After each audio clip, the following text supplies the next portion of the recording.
Olá, sejam bem-vindos a mais um podcast do Oncogeriatria Brasil Convida. Eu sou Poliana Souza, cofundadora do Oncogeriatria Brasil Ensino.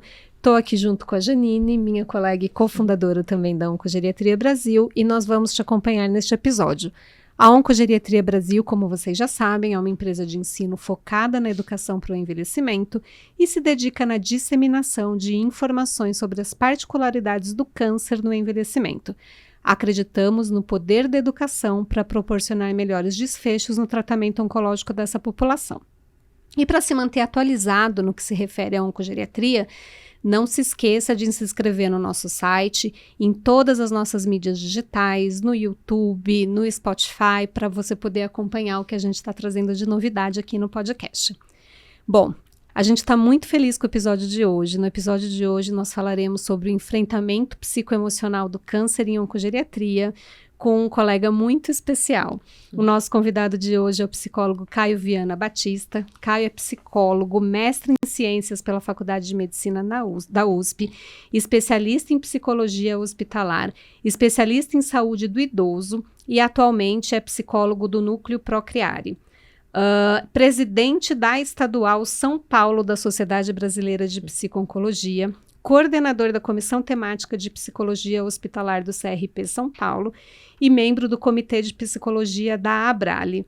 Além disso, é psicólogo e supervisor clínico em consultório particular. Caio, seja muito bem-vindo.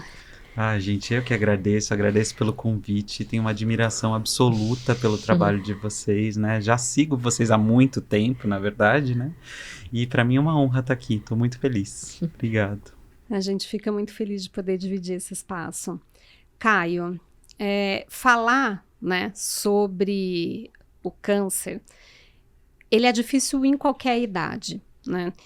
E a gente sabe que até pelo estigma que a doença carrega, receber o diagnóstico de câncer em qualquer idade pode ter um imenso impacto emocional negativo em pacientes e familiares. E nós, profissionais de saúde, também precisamos aprender a lidar com isso.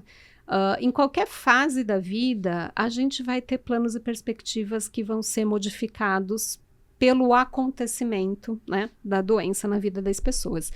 Então, antes da gente entrar especificamente no impacto sobre o diagnóstico do câncer na vida dos indivíduos idosos, a gente queria entender melhor como é que esse impacto pode se manifestar, como é que os demais profissionais de saúde, que não psi, né, da equipe multiprofissional que acompanha esse paciente, podem auxiliar nesse enfrentamento e quais são os gatilhos que tem que chamar a nossa atenção para o acionamento da psicologia. Bom, eu acho que assim, para começar, a gente tem que contextualizar um pouquinho, né? Primeira coisa, quando a gente está falando de um paciente idoso, pouca gente fala disso, né? A gente está falando de alguém que veio de um outro tempo de câncer. Eu acho que a gente já tem que começar daí. Ou seja, é alguém que já não citava a palavra câncer lá no passado, já tinha dificuldades nesse sentido. A gente sabe que os tratamentos foram evoluindo, que as pessoas foram achando novas técnicas, enfim, né, novos avanços aí importantes, né? Mas a gente tem uma história por trás. E o paciente oncológico idoso, né, em especial o paciente oncológico idoso, ele traz essa carga histórica que muitas vezes a gente aqui, né, nós somos profissionais de saúde, que aqui, pelo menos na nossa mesa, a gente não tem 80, 90 anos, né? A gente tem um recorte dessa história muito diferente desse paciente, tá? E claro, né, como você falou, de uma maneira geral, o câncer ainda traz um impacto importante para quem recebe essa notícia. Por quê? Porque por conta dessa história, então a gente fala de um fator cultural muito importante. Por conta dessa história que já foi construída, as pessoas ainda trazem essa carga muito pesada relacionada à morte, relacionada à dor. E um outro ponto que você fala que é muito interessante é assim, e que eu acho que é uma pergunta muito importante. Porque hoje em dia a coisa está mais ou menos assim, né? Chorou, vem a psicologia. Né? Aconteceu algum problema, chama o psicólogo. E as pessoas foram perdendo, principalmente dentro do ambiente hospitalar, aquela coisa que é humana. Né? Ou seja, quando alguém recebe algo difícil, quando alguém quando alguém recebe uma notícia de algo que não esperava, que tem um corte na vida, o que acontece com essa pessoa? né? Ela precisa de alguma ajuda qualquer. E isso é algo humano, independente se você é profissional de saúde ou não, né? Eu gosto muito daquela palavra, né? Todo mundo fala acolhimento. É uma palavra que diz muito, mas não diz nada, no fim das contas, né? Como é que a gente faz um acolhimento, né? E assim, as pessoas esquecem que para acolher alguém, você precisa escutar. E escutar aquilo que aquela pessoa está pensando, né? Então, eu acho que o primeiro passo e o mais importante que eu vejo assim, nas faculdades de medicina, enfermagem, fono, nutri, enfim, de qualquer área da saúde, eu acho que a gente tem algo que é muito ruim e que precisa ser modificado. Primeiro, como a gente comunica uma notícia difícil para alguém, independente da idade. Né? A maioria dos lugares não tem isso numa grade, né? Hoje existem técnicas para comunicar uma notícia difícil. E parte de uma boa comunicação de notícia difícil é quando a gente consegue escutar aquilo que aquela pessoa está pensando. O problema é que a gente pressupõe aquilo que a pessoa vai pensar. E aí dá tudo errado, né? A gente tenta acolher e o que acontece? A gente vai lá dar um abraço e fala, ai, não fica assim, mas você não sabe nem como é o assim da pessoa, sabe? Então, eu acho que para o profissional de saúde, primeiro, tem que buscar conhecimento em comunicação de notícia difícil. Isso não é uma tarefa só do médico.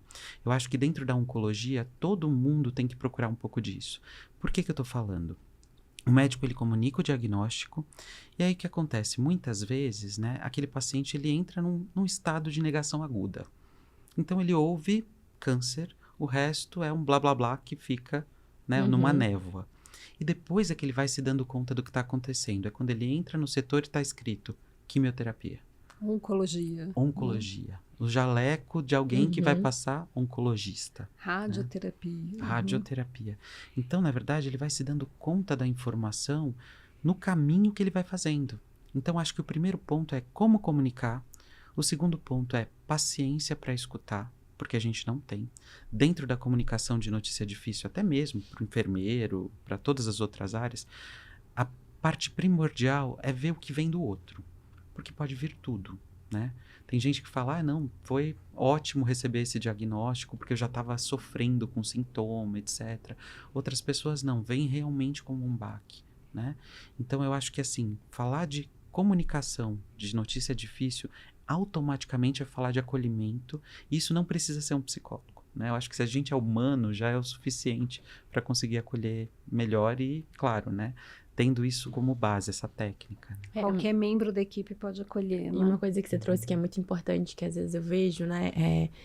As pessoas esquecem de preparar o ambiente, né? Você falou muito bem sobre isso, assim. Eu acho que isso é importante em todos os momentos, né? Desde o diagnóstico até o momento de uma decisão como se vai se tratar esse paciente ou não, uma decisão de finitude, né? Não temos mais estratégia de tratamento modificador.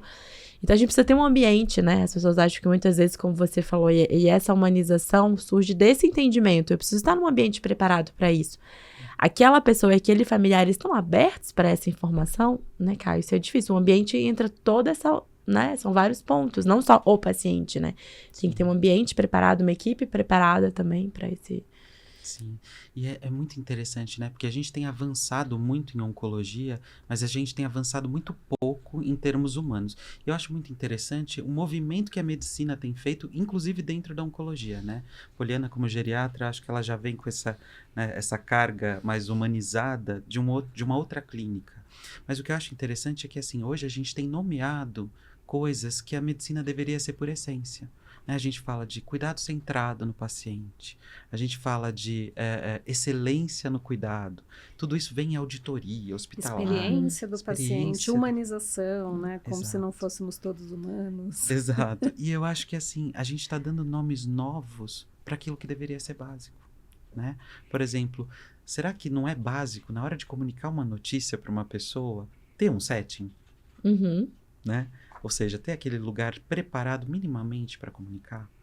Eu acho muito interessante. Ter tempo disponível para acolher o que vem da notícia, né? Porque não é dar a notícia e virar as costas e ir embora, né? Exato. E isso por si só já entra no acolhimento. É aquele start que o enfermeiro tem na hora de falar, não, peraí, doutora, fulano, familiar, vem aqui pro canto. E vamos, agora é o nosso momento, né? Eu acho que muitas das vezes das angústias é isso. Você dedicar atenção para aquela, né? Para aquela pessoa. Embora a gente saiba do mundo, na pressa que a gente se vive hoje, tudo muito rápido, né? Mas eu acho que são minutos cruciais que fazem toda a diferença, como você falou, né? Na confiança e como esse paciente vai ter um enfrentamento para o tratamento, né? Sim. Você já citou, né, aí alguma das particularidades que a gente vê nessa população, que é a cultura de câncer que ela já carrega pelo conhecimento, né, que ela tinha aí previamente da doença.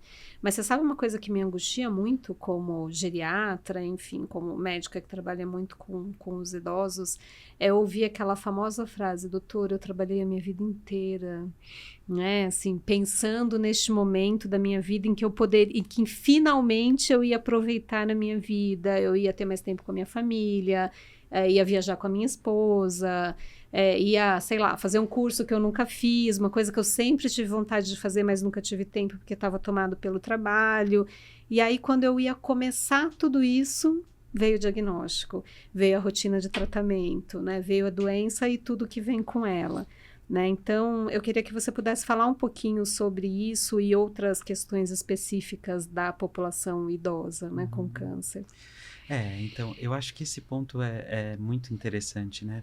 Porque o que acontece? O que a gente vê no consultório, né? Eu recebo também muito isso no meu consultório, até particular. Eu tenho atendido pacientes idosos com câncer, né? Então, assim, uma coisa que é muito interessante é que tem um autor, né? Que ele é um psicanalista francês, e ele fala que a gente foi criado numa sociedade em que a palavra produção sempre foi colocada como a palavra de ordem. Então, assim, você tem que produzir muito quando criança, cognitivamente, em todos os sentidos. Depois, como adolescente, você é cobrado para fazer ali um vestibular para entrar numa universidade. Você já tem que escolher sua carreira com 17 anos, né? Daí você entra na vida adulta, e a vida adulta, ela é feita de produção, né?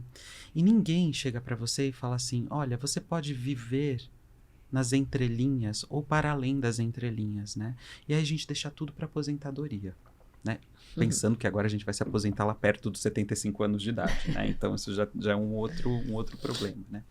E o que eu acho muito interessante é que, assim, esse autor, esse psicanalista francês, ele fala uma coisa que é muito, muito legal, que a velhice, ela é uma conta poupança. Eu espero que ninguém invista hoje em conta poupança, porque não rende muita coisa, né? Mas a velhice, ela é uma conta poupança porque você vai depositando durante toda a sua vida.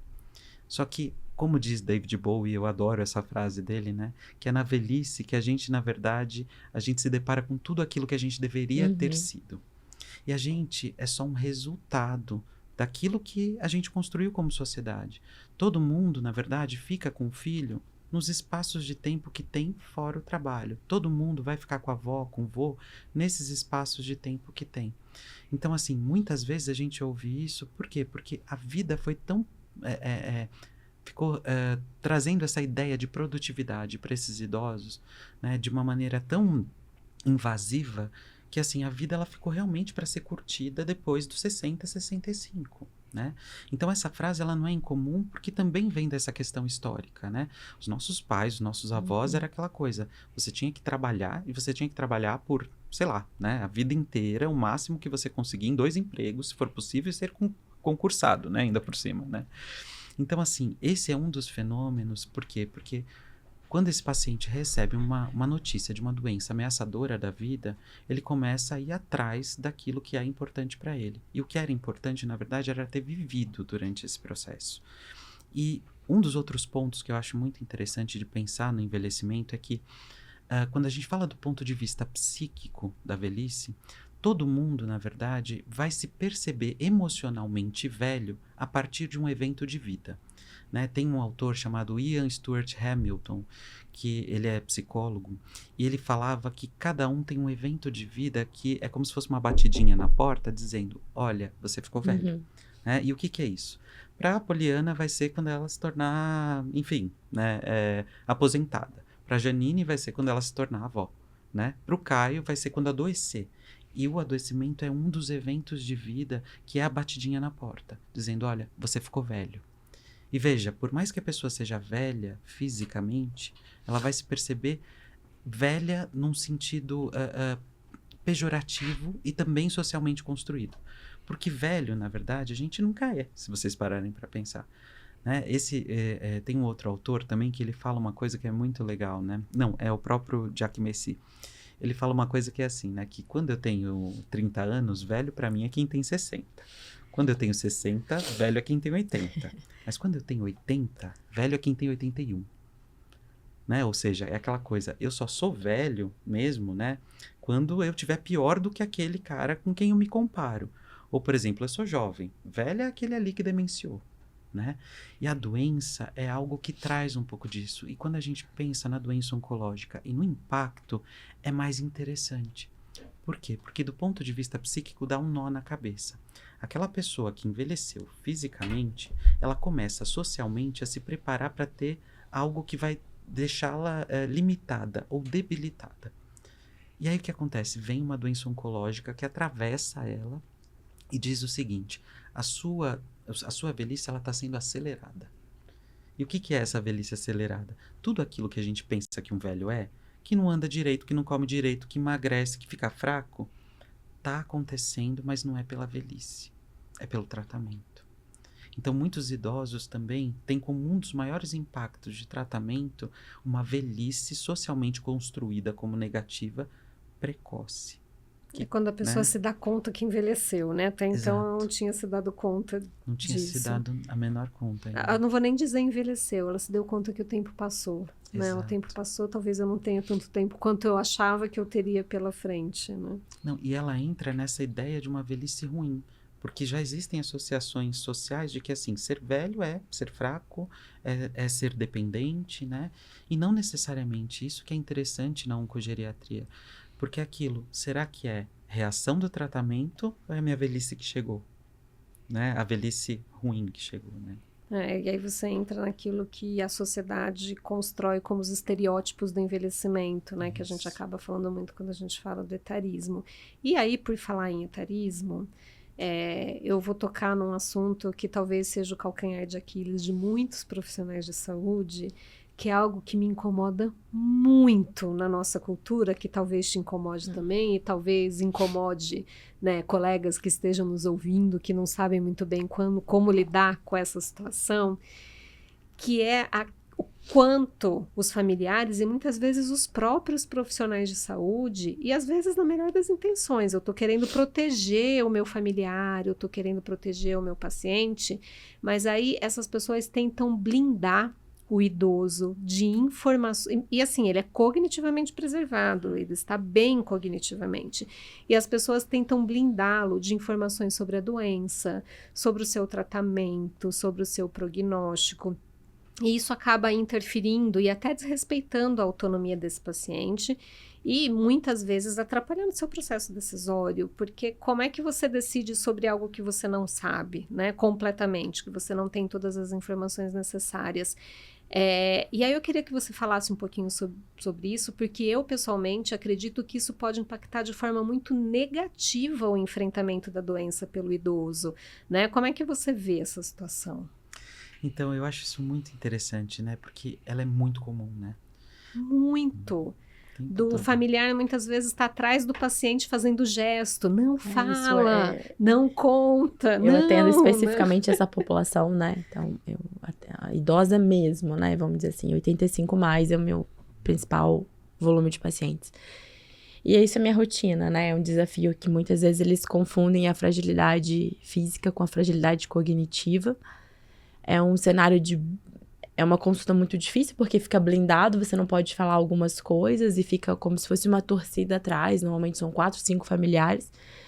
E é muito triste porque muitas vezes eles estão funcionais, né, e autônomos. E impacta porque eles perguntam, então é uma situação muito delicada até eu conseguir. É uma construção de vínculo, é muito desafiador como médica, assim, porque eu não concordo, né? Eu não trato paciente que não sabe do diagnóstico.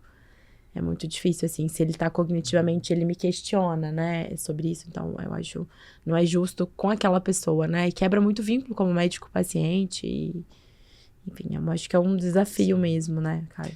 Não, é isso, e eu acho que um dos pontos aí, né, muito importantes, lembra, né, na primeira pergunta, que eu não respondi, mas eu vou responder agora, quando chamar o psicólogo, né, já começa por aí. Por quê? Porque às vezes a demanda não reside no paciente. É quem tá do lado, né? Porque assim, quando você coloca essa família na parede e pergunta por que não contar, você vê que tem muita demanda de quem não quer contar, né? E aí uma pergunta que eu gosto muito de usar para a família, né?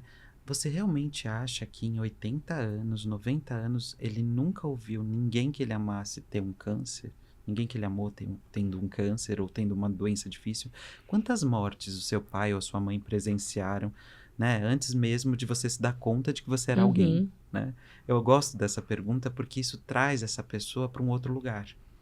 Porque, assim, é aquela coisa, a gente já tem uma sociedade que vai invalidando o lugar do idoso, e aí entrando nesse lugar do etarismo também, que diz que essa pessoa ela já não é mais alguém que pode responder por ela. É muito interessante, né? A gente tem uma série de mitos, então, assim, idoso não transa, né? Ou seja, ele não pode ser sexualizado de nenhuma forma. Idoso, por exemplo, parece que são todos o mesmo formato. Ou é ranzinhos ou é vovozinho e vovozinha, né? Então, assim, idoso não pode ser gay, idoso não pode ser lésbica, idoso não pode ouvir uma notícia, idoso não... Então, a gente coloca em tantas caixas, e principalmente na caixa da fragilidade. E aí, quando a gente faz uma pergunta dessa para um familiar, ele se dá conta de que, assim, pera, é meu pai, mas meu pai já viveu muita coisa. Antes dele envelhecer, ele também ele tem um papel muito importante, ele tem um protagonismo dentro da minha história. E aí a gente vai mais perto dessa família, a gente vê a filha que não quer contar, o filho que escondeu tal coisa para que o idoso não visse, aquela coisa de, não vou mostrar os exames também, é muito comum, né? E o que acontece? A gente cai naquele conluio do silêncio. Ou seja, muitas vezes eu vou, né, como psicólogo, atender o idoso fala assim, eu sei de tudo, mas você falar que eu sei, minha filha vai ficar muito chateada. E é uma coisa assim, quando você olha de perto, tá sabendo de tudo, né? Eu acho que assim, é muito importante que a gente não isole o idoso de nenhuma decisão, né? Mas uma coisa que também é muito importante de lembrar, que existe uma bagagem prévia, que a gente, dentro da medicina, das áreas multi, a gente também não sabe como que era o funcionamento lá atrás dessa família. Né? O quanto que esse idoso, no processo de envelhecimento dele, ele falou para a família assim, olha, a partir de agora é com vocês. Porque também tem muito idoso que deixa isso, Delega né? o cuidado, Delega né? totalmente, né? Então, assim, esse é um ponto que causa muita, né, polêmica, né? Mas o ideal é que, assim, a gente consiga conversar com essa família. Quando conversa, né, principalmente vocês que dão o diagnóstico, é muito importante conversar com a família não sobre o diagnóstico, mas sobre realmente a comunicação dessa notícia. Isso costuma ser uma das coisas mais importantes, porque assim, não é uma condição de escolha. Se aquele sujeito é consciente, orientado, a gente está falando de um direito. E de uma obrigação profissional, né? E de uma obrigação profissional. E é um direito, né? Veja, se a gente lê direitinho a Constituição, a pessoa tem esse direito. Então, do ponto de vista psíquico também, que eu acho que esse é um dos pontos mais importantes. Porque foi isso que você falou, né, Janine? Quebra o vínculo médico-paciente. E uma vez que a gente quebra isso não volta. Né? Então, por exemplo, essa família, ela acha que ela dá conta de fazer todos os cuidados, não necessariamente ela vai conseguir fazer todos esses cuidados, porque, assim, existem cuidados que são para além de um cuidado de filho, né? E que muitas vezes, assim, eles tentam intermediar esse caminho, fazer uma mediação de tudo isso, mas muito pautada num sofrimento. E aí que embola tudo, porque o idoso começa a sentir, ele sente no corpo, ele entra lá no ambulatório escrito quimioterapia, se ele sabe ler, ele já sabe o que significa, né? Como a gente estava falando no começo. E essa família, ela sente que ela está sendo suficientemente boa, e não necessariamente, né? Ela está causando um sofrimento extra, porque o tempo todo falando assim, o pai pergunta, pai, tem algum... o pai pergunta, né? O que está acontecendo? Por que eu estou nesse lugar aqui? Não, é porque não tinha leito em outro lugar. É sempre uma mentira atrás da outra, né? Isso que eu sempre falo. E um desafio que eu sempre converso, né? Uma coisa que é construída, como você falou, eu tenho muito cuidado, e eu sempre falo pra eles. A gente não consegue garantir que toda uma jornada e todos os profissionais e todos os ambientes que você vai ir com o seu familiar estejam preparados para essa mentira, porque é uma mentira. Né? Então, como que você vai estruturar todo um caminho? Eu falei, você vai ficar levantando a mão, fazendo cartaz para todos os lugares que você for. A gente não pode proibir um profissional de um cuidado adequado, né? E como é que você, enquanto paciente, né, tolera, enfrenta um tratamento que pode ser difícil na sua jornada sem entender o que está acontecendo, né? Assim, qual a chance de você falar, olha, não quero mais, né? Simplesmente porque você não entende o que está acontecendo, né? Então, isso é algo que impacta, inclusive, no manejo de sintomas, né? Relacionados aí à doença e ao tratamento, na adesão ao tratamento, muitas vezes piorando desfechos para esse paciente. Então, acho que é tão importante as pessoas entenderem isso, né? Sim. E entender como é importante, é o que a Janine falou, quebra vínculo. Se eu não me sinto respeitada por quem cuida de mim, se eu não desenvolvo uma relação de confiança, qual a chance de eu seguir aquilo que aquele profissional me orienta de forma adequada, né? Se entendendo, às vezes é difícil, imagina se eu não consigo entender e se eu não confio no profissional que cuida de mim. Eu vou trazer só uma pergunta aqui pra gente fechar esse assunto, que é clássica, né, Polly, que eles falam. E o Caio deve saber. Se eu contar que é câncer, ele vai ficar depressivo. Sim. E aí a questão é isso, eu acho muito legal, que bom que você falou isso, né?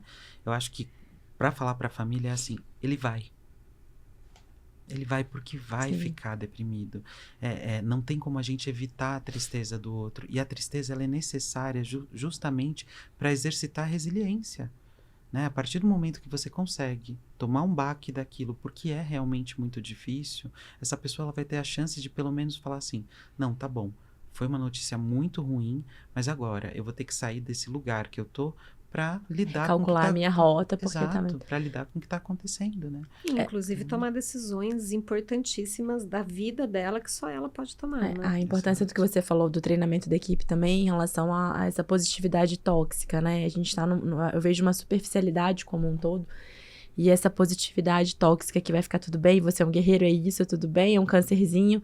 Então, isso impacta negativamente em vários aspectos, né? A gente tem que tomar muito cuidado, como você falou mesmo. Porque o paciente do leito tal tá chorando. Sim, ele tá chorando. Vamos acolher, né? Sim. É isso, ele está chorando e a gente pode acolher.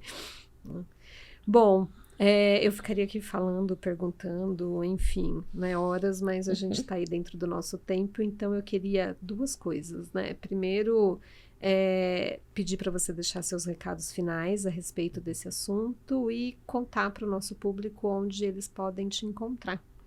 Bom, então, assim, eu acho que a coisa que eu queria dizer para fechar é assim, e é o que eu digo para todo mundo que quer atender e trabalhar com pacientes idosos. A gente não trabalha com velhos, a gente não trabalha com rugas, a gente trabalha com pessoas que têm muito mais histórias do que a gente. Eu acho que se a gente tem isso em mente, a gente está trabalhando com o sujeito acima de qualquer coisa, né? E assim, para quem quiser me encontrar, eu tenho meu Instagram, né, que é o @cvpsi.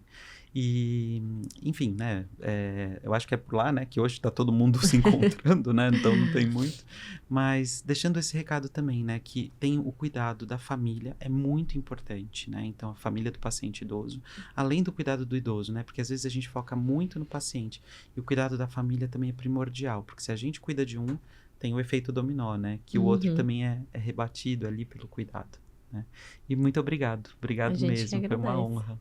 A gente que agradece, queria muito agradecer a sua participação aqui.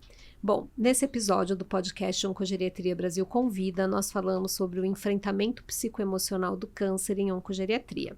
Mais uma vez eu queria agradecer a participação do Caio, agradecer quem está aqui nos acompanhando, e não se esqueça de se inscrever no nosso site, né, de se inscrever no YouTube, no Spotify, para você receber o aviso de novos episódios, tá? Para ficar atualizado naquilo que se refere à oncogeriatria. A gente está muito preocupada em trazer conteúdos cada vez mais atualizados e as novidades que vêm surgindo nas publicações. Agradecemos novamente, né, ao Caio e à nossa audiência e até o próximo episódio.